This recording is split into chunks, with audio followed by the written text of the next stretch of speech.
All right, here we are. It's my first night in the Philippines. To make it clear, this is the first solo travel ever. I've traveled before, but it's the first time I've traveled, and it's a long time. It's like 15 years since I last traveled. So there's also a new thing with all the new protocols and procedures. But so far, I made it here. I'm here, so it wasn't that bad. A few times I got lost, especially in Hong Kong. You and your train system, which is actually really good. But man, having to traverse the gates and having to go to two elevators, sorry, escalators, and then a train, then another escalator to get to the gate.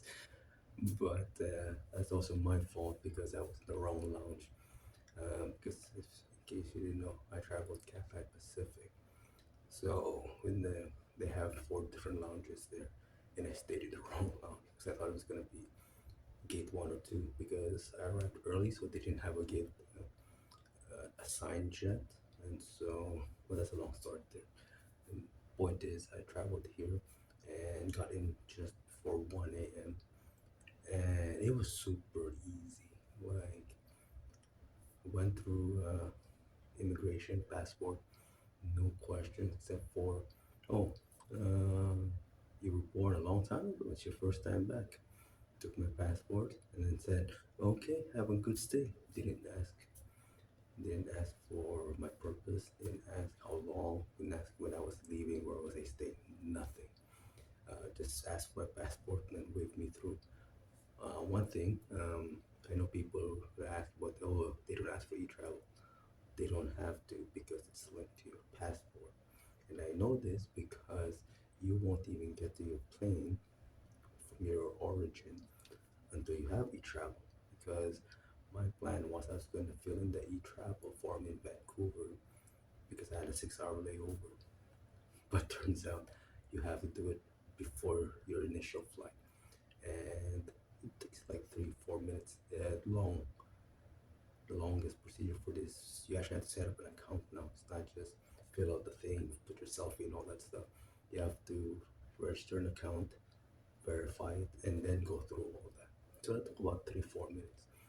And that's a big deal unless you have a long lineup. But I left Winnipeg at, or at least I was in the airport at 4 a.m.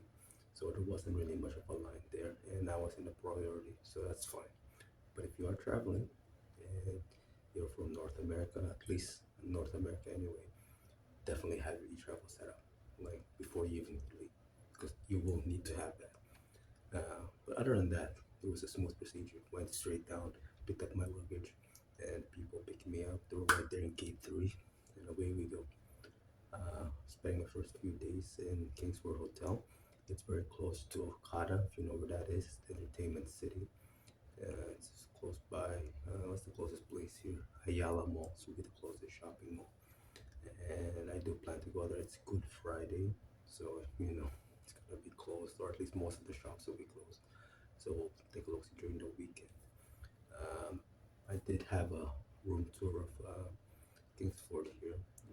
It's decent. I checked in there. They said I wanted the two beds or two single beds or queen. So obviously took the solo queen. The room is great except for two things. One, there's no microwave. Uh, Found out only some of the rooms have microwaves. And two, it's not a big deal, and I knew about it, but the shower doesn't have a sliding door. It has a shower curtain. So again, not a big deal to me because the whole floor is like, I don't want to say concrete, but like one of those concrete with the water resistant floors. But if you're traveling with other people and they want to use it after you, it's gonna be kind of a mess. So again, not a big deal to me because it dries up pretty fast. And you can use the bath mat to wipe it off. But just something to keep in mind. Let's see what else. They have a good gym. Some people might not care. I do. It's hot though. It's like almost like a sauna, and that's because the pool is also right across the gym. So imagine here's the gym, here's the pool, and there's the entrance. So the doors are always open, and so it goes right through it, right? So especially when I went there at 3 p.m. So peak heat. Speaking about heat, wow. I came here at the worst time because right now it's like the hottest day of the year. They have heat warnings across Manila. It was 29 when I flew in. I flew in. Oh no, sorry. It was 26 degrees at nighttime, past midnight, with no sun. Still hot. And then tonight I went for a walk around just to kind of, familiarize myself with the area. Yeah, it's about 7 p.m. It was 29 degrees. If you look at my back, I'm stripping. Tomorrow will be even better because tomorrow's high 34. That's without humidity. It's 34.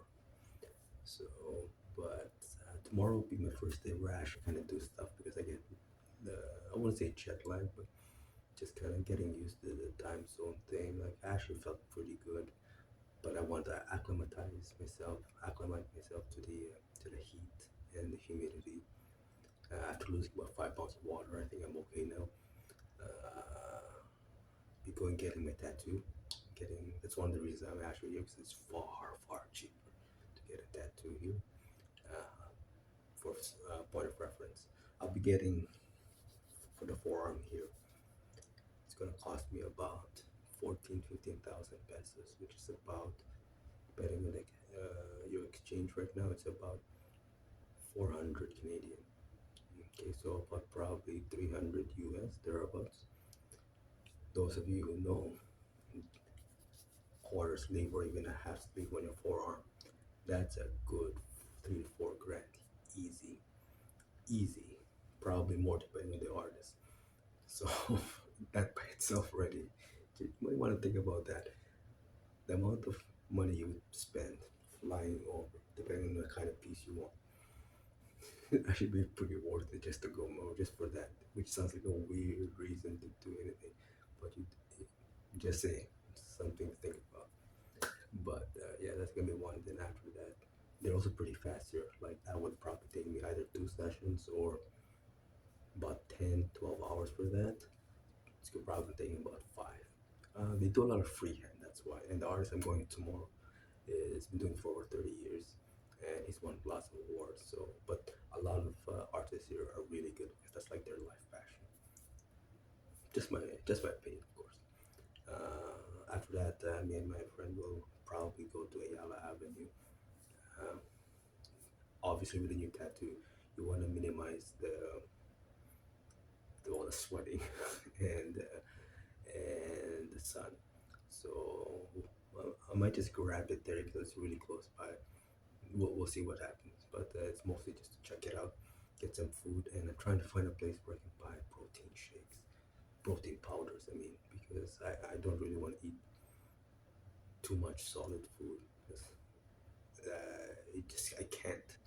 So, like I said, if I can't find it, not a big deal. There's a fast food area there. I'm assuming I did see a lot of places to eat, and Ayala Mall, from what I understand, is a bit of an upscale mall. So maybe I shouldn't wear tank top. We'll see what it goes. I might not be allowed there. Yeah, speaking about that too.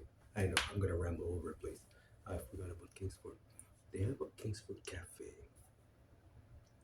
I couldn't eat there because I was wearing a tank top, shorts, and flip flops.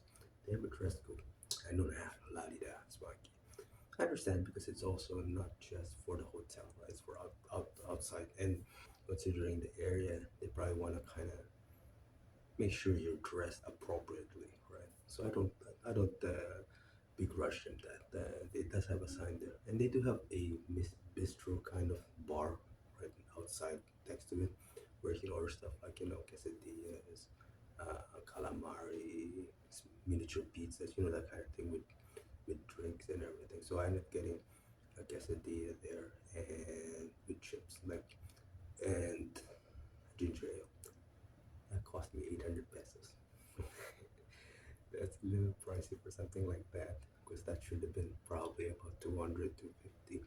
But again, it's in a hotel, not to be expected, and beggars can't be choosers. When you're hungry, it's a Good Friday, everything's closed. So hopefully tomorrow I'll have something better. They did have a banana bread, and she did give it to me for free. So that was good. It was a really big brand. That was pretty good too. So I kind of made it worth the purchase. But anyway, so we'll end that for tonight. We say this. It's 3:30 a.m.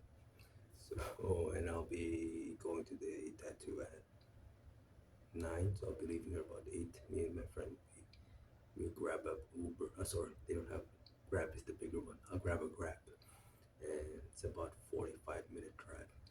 It's not that far, but you have to see the traffic. The traffic is insane. So, but anyway, and drivers are insane too. So anyway, we'll end this now. Again, I'm just doing this as more of it's a vlog from my memories. And hey, maybe some people can what's the word I'm looking for? I don't know what it is. It's 3:30 a.m. But hopefully they'll be able to get something from this, even though it's really a random. Don't don't expect any high production value. Look at this. I've got reflections coming off the thing, off the mirror. Well, it's nighttime. That's really nice. So this is just again, just a vlog. No professional crap here. It's just for my own amusement. All right, we'll see you guys, and let's grab a quick nap, and then we'll see how tomorrow goes. See how the tattoo shows out there. And oh yeah, speaking of that, I have my own tattoo wrap. It's the Sandy Derm. If you know, you know. And we'll see how the thing goes. All right, all right. I'm just rambling. I'll just cut this off. I'll just cut off the end of this. It doesn't bother anyone. All right, ciao, bellissima. We'll see you tomorrow.